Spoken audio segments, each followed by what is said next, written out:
So y'all, we gotta talk about why hundreds of thousands of humans are dying en masse because we neglected one of nature's most unfairly maligned characters, the vulture. And I know right off the bat, it probably seems counterintuitive that these birds do anything good for human life, right? I mean, they are known as the harbingers of death for a reason, because when you see their black form circling overhead and those huge wings casting their shadow on you, you know you've got a limited time left on this earth. Plus, I mean, they're just fucking creepy. I mean, look at this face. I know we tell our kids it's what's on the inside that counts, but oh, that face. Also, regarding what's on the inside of these scavengers, they have a tummy full of the strongest stomach acid in the entire animal kingdom. I mean, it is even more corrosive than battery acid, which yeah, they need because they eat the nastiest shit in the animal kingdom. We're talking diseased, rotting carcasses, the kind of stuff other animals won't touch. So when that food reaches their stomach, they've got to be able to digest not only the meat, not only the bones, but most importantly, the viruses and bacteria. I mean, everything from Ebola and tuberculosis to rabies and the plague, even anthrax. So actually, in simply eating food, they inadvertently provide the world with a very powerful disposal service, totally free of charge. But then what happens when nature's cleanup crew suddenly goes MIA? Well, the thing is, we don't have to guess there because that's exactly what happened to India 3 decades ago, right? Tens of millions of vultures suddenly started vanishing without explanation, with more than 95% of them falling dead within a decade. And so we had pathologists, veterinarians, and ornithologists scrambling to figure out what was going on, with them throwing out all kinds of guesses. Was it pesticides, pollution, hunters, infectious disease? But the true culprit remained a mystery for years until 2004. See, because that's when scientists discovered that diclofenac, a cheap painkiller used in cattle, was killing vultures. Right when generic versions came out in the mid-90s, farmers started using it everywhere. And since cows are considered sacred in the Hindu religion, most Indian farmers don't slaughter them for meat. Instead, they let their cattle die naturally and then leave the carcass outside for vultures to pick clean. But a big thing with the vultures is that they feed in packs, so all it takes is one dead cow with a drug left over in its system to wipe out hundreds of birds. Now, fortunately, India, Pakistan, and Nepal banned the drug for veterinary use in 2006, and Bangladesh followed suit in 2010. But I mean, to this day, enforcement is spotty, the black market's a thing, and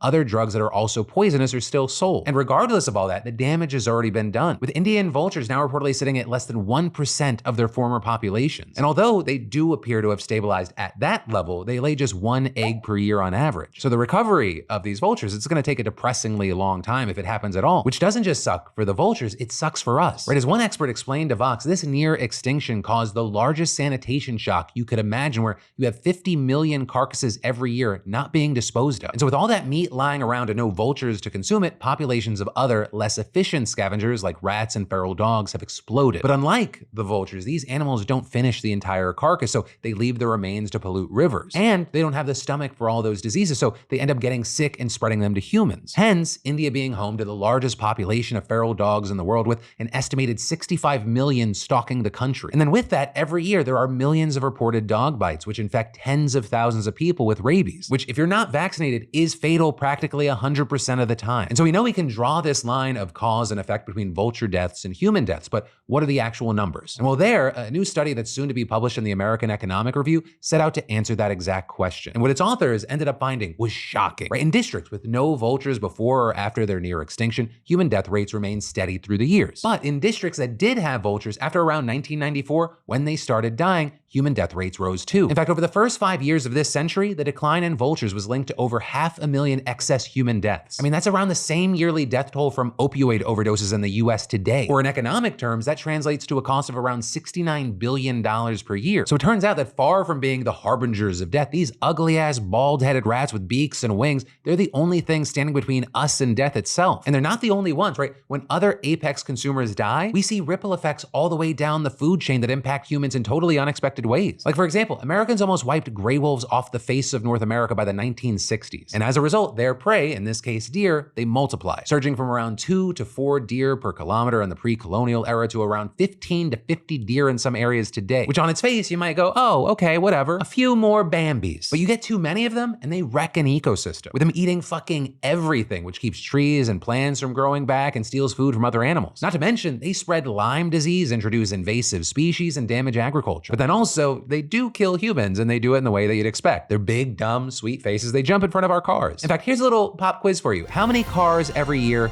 hit a deer? I'm giving you 3 seconds, 2, 1. About 1 million cars hit deer every year in the US, causing 200 human deaths, 29,000 injuries, and nearly $10 billion in total economic losses. But those wolves, they could have easily put a huge dent in those numbers, with one study that looked at Wisconsin where collisions cost nearly $200 million per year, finding that reintroducing wolves reduced collisions with deer by about a quarter, which notably creates an economic benefit that is 63 times greater than the cost of wolves killing livestock, with humans saving an estimated $11 million per year. But these benefits are relatively indirect compared to the obvious harm of wolves just devouring your chickens in front of your eyes. So people are often nervous about letting predators recolonize a landscape for understandable reasons. And it also doesn't help that when lawmakers try to restore grizzly bears, for instance, the likes of Fox News will pounce on them with sensational headlines like Republicans urge Biden not to release deadly apex predator near rural community. But time and time again, we see that the benefits outweigh the costs. Like for example, in Kern County, California, the government tried to protect pets and livestock by decimating skunks, foxes, badgers, weasels, snakes,